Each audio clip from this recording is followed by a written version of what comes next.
Bringing home a newborn is a joyous yet overwhelming experience for any parent. As you embark on this beautiful journey, it's crucial to equip yourself with the best newborn parenting tips to ensure your baby's well-being and create a nurturing environment. We all want our kids to be healthy and happy. Turns out, there are a few things we can do from day one to help ensure a baby's future happiness. From the moment we first see their slimy little heads, we want the best for our babies, and that includes their happiness. The truth is, we can influence just how happy they are, both now and in the future. Tip 1. Offer your baby a predictable rhythm. Children thrive on predictability, and routines can provide a sense of security and structure. Establishing routines for meals, bedtime, and other activities can help your child feel more confident and in control. Ever wondered how those teachers in education keep an average of 27 children in line for about 6 hours a day? The answer: predictability. Offering the same rhythm every day so that children recognize the parts of the day. They think that's how it goes every day, and so they often go along with it naturally. By also offering babies a predictable daily schedule, you do the same. Very clear for your baby. Tip 2. Less sensory overload for your baby. Activities that incorporate a child's touch and movement are beneficial because they learn by feeling different objects, especially children who are kinesthetic learners. The act of touching stimulates sensors within muscles and joints, sending messages back and forth from the skin to the brain. Essentially, each time your child touches something, the brain receives a message and makes a decision. The brain of a newborn baby is not yet finished. It has to mature further in the years after its birth. The brain is therefore not always able to shut itself off from an excessive amount of stimuli. The baby needs you as a parent to help with this, so the rule "less is more" applies here. The fewer stimuli, the happier the baby. Tip 3. Wrap and swaddle. Swaddling or wrapping is as old as the road to Rome.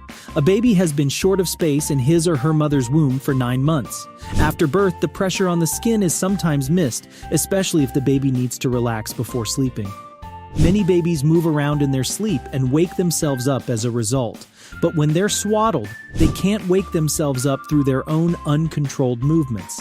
Invest in some easy-to-wrap swaddling blanket. You're going to need them. That's because for most babies, being wrapped up snugly is comfy, reminding them of their time in utero. And no, swaddling is absolutely not sad for your baby. You actually help your baby. Just make sure you do this correctly and safely. We will make a video about this later. Tip 4. Let your baby sleep well. Good sleep sounds nice, but how? Try to follow your child's sleeping pattern, but also give it some guidance. For example, by paying close attention to the early signs of tiredness, you can put your baby to bed before the tiredness is too much to fall asleep. Put your child to bed according to a fixed bedtime ritual, so your baby knows what to expect. This way you can often also improve sleep if that doesn't go well. Sleep is important for both you and your baby. But to a newborn, sleep is the brain's main activity. Babies spend about half the time they're asleep in the dream stage called REM sleep. That stage is linked to brain activities such as memory, nervous system function, and self-control. Tip 5. Lots of physical contact with your baby. Humans are one of the carriers in the animal kingdom. We know from numerous scientific studies that skin-to-skin contact produces the happiness hormone oxytocin. The more you cuddle, stroke, sniff, and carry your bare baby against your bare skin, the more happiness hormones in his or her and your body. When you cuddle, carry, hold, and wear your baby in a front pack or sling, good things happen. Touch helps your infant's body regulate temperature and digestion. Tip 6. Crying is allowed. The American developmental psychologist Aletha Solter wrote the book The Language of Crying. She describes very nicely that crying is an opportunity for a young child to communicate, that it creates balance in the body if the child is given the opportunity to tell about his or her grief.